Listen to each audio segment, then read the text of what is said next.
മാതൃകയാക്കാൻ പറ്റിയ ഒരാളാണ് അദ്ദേഹം. വളരെ വർഷങ്ങൾക്ക് മുമ്പ് തൃശ്ശൂർ മുനിസിപ്പൽ സ്റ്റേഡിയത്തിൽ ഫെഡറേഷൻ കപ്പ്, സന്തോഷ് ട്രോഫി, അങ്ങനെ ഫുട്ബോളിലെ ചാമ്പ്യൻഷിപ്പുകൾ നടക്കുമ്പോൾ അവിടെ കടലയും സോഡയും വിറ്റ് നടന്നിരുന്ന ഒരു കറുത്ത് മെലിഞ്ഞ പയ്യനാണ് ഈ വിജയൻ എന്ന് പറയുന്നത്. കടലയും സോഡയും, സോഡയാണ് അദ്ദേഹത്തിന്റെ ഏറ്റവും പ്രധാനപ്പെട്ട ഉൽപ്പന്നം. സോഡ കടല കടല എന്ന് പറഞ്ഞിട്ട് ഇങ്ങനെ ഈ സോഡയും കടലയും വിറ്റ് നടന്ന ഒരു പയ്യൻ. അവന്റെ മനസ്സ് നിറയെ ഫുട്ബോളാണ്.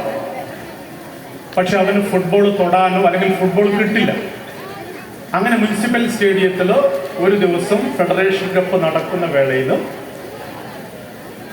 സാധാരണഗതിയിൽ ഈ കടലയും സോഡയും വിൽക്കുന്നവർക്ക് ഏറ്റവും കൂടുതൽ ബിസിനസ് കിട്ടുക മത്സരത്തിന്റെ ഇടവേളയിലാണ്.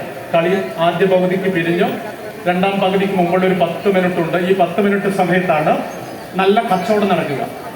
പക്ഷെ ഈ കച്ചവടം നടക്കുന്ന സമയത്ത് ഈ പറഞ്ഞ കറുത്ത് മെലിഞ്ഞ പയ്യൻ, അവന്റെ അമ്മ എന്ന് പറയുന്നത് ആക്രി കച്ചവടം നടത്തുന്നയാളാണ്. ആക്രി കച്ചവടം തെരുവിൽ.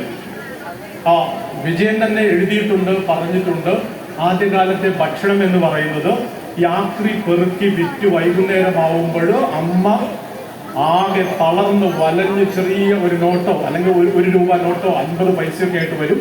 ഈ 1 രൂപയും 50 പൈസയുമായിരുന്നു അന്നത്തെ ഭക്ഷണം എന്ന് അദ്ദേഹം പറഞ്ഞിട്ടുണ്ട്. അത് നമ്മൾ നിരന്തരം അദ്ദേഹത്തോട് പറയുമ്പോഴും അത് ഒരു വേദനയുമില്ല, ഇപ്പോഴും അദ്ദേഹം സമ്മതിക്കാറുണ്ട്. അപ്പോൾ ഇടവേള സമയത്ത് അദ്ദേഹം മൈതാനത്തേക്ക് ഇറങ്ങും. മൈതാനത്തേക്ക് ഇറങ്ങാനൊരു കാരണം, ഇടവേളയിലാണ് മൈതാനത്ത് ഫുട്ബോൾ ഉണ്ടാവുക. കളിക്കാർ വെള്ളം കുടിക്കാനായിട്ട് പോകുന്ന വേളയാണ് ഇടവേള എന്ന് പറയുന്നത്. ആ സമയത്ത് അദ്ദേഹം പന്ത് മെല്ലെ പോയിട്ടെടുക്കും, എന്നിട്ട് അത് തലയിൽ വെക്കും. തലയിൽ നിന്നത് ചെസ്റ്റിലേക്ക് കൊണ്ടുവരും, ചെസ്റ്റിൽ നിന്ന് ഹിപ്പിലേക്ക് കൊണ്ടുവരും, അത് കഴിഞ്ഞ് നീയിലേക്ക്, ടോയിലേക്ക്, ഇങ്ങനെ പന്ത് നിലത്ത് വീഴാതെ ബാലൻസ് ചെയ്യും. പിന്നെ നേരെ മേലോട്ട്, ടോ, നീ, ഹിപ്പ്, ചെസ്റ്റ്, ഹെഡിങ്.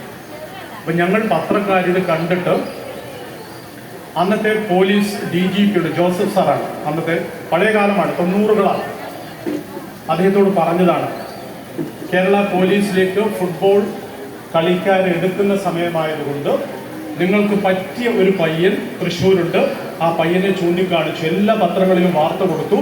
അങ്ങനെ അദ്ദേഹത്തോട് പറഞ്ഞു, ഇവനെ നിങ്ങൾ എടുക്കണം എന്ന്. അപ്പൊ അദ്ദേഹം ആദ്യം ചോദിച്ചത് SSLC പാസ്സായിട്ടുണ്ടോ എന്നാണ്. പക്ഷെ അവൻ 5ാം ക്ലാസ്സിൽ 5 തവണ തോറ്റയാളാണ്. 5ൽ 5 തവണ തോറ്റയാളാണ്. 10 കണ്ടിട്ടേ ഇല്ല. ഞങ്ങൾ അദ്ദേഹത്തോട് പറഞ്ഞു, SSLC ഒന്നുമില്ല, പഠനത്തെ പിറകിലാണ്, മോശമാണ്, പക്ഷെ ഫുട്ബോൾ എന്ന് പറഞ്ഞാൽ അവൻ ഗംഭീരമാണെന്ന് പറഞ്ഞു. അങ്ങനെ ഞങ്ങളുടെയൊക്കെ റെക്കമെൻഡിൽ അദ്ദേഹത്തെ കേരള പോലീസിലേക്ക് എടുക്കുകയാണ്.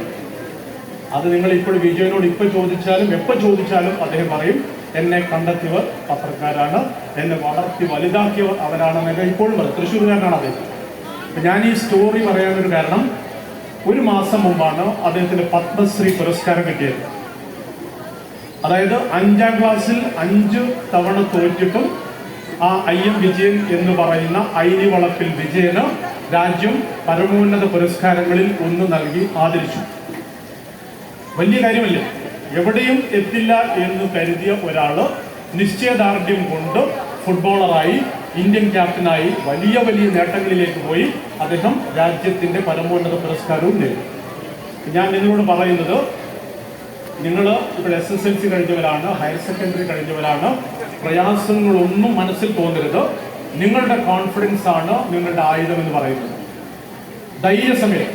നമ്മുടെയൊക്കെ കാലത്ത് കുട്ടികൾ, വിദ്യാർത്ഥികൾ എന്ന് പറയുന്നവർ കുറച്ചൊക്കെ പിന്നോട്ട് ചിന്തിക്കുന്നവരായിരുന്നു. പക്ഷെ നിങ്ങളുടെ കാലം പുതിയ സാങ്കേതിക കാലമാണ്, ChatGPTയുടെ കാലമാണ്, സാങ്കേതിക കാലമാണ്.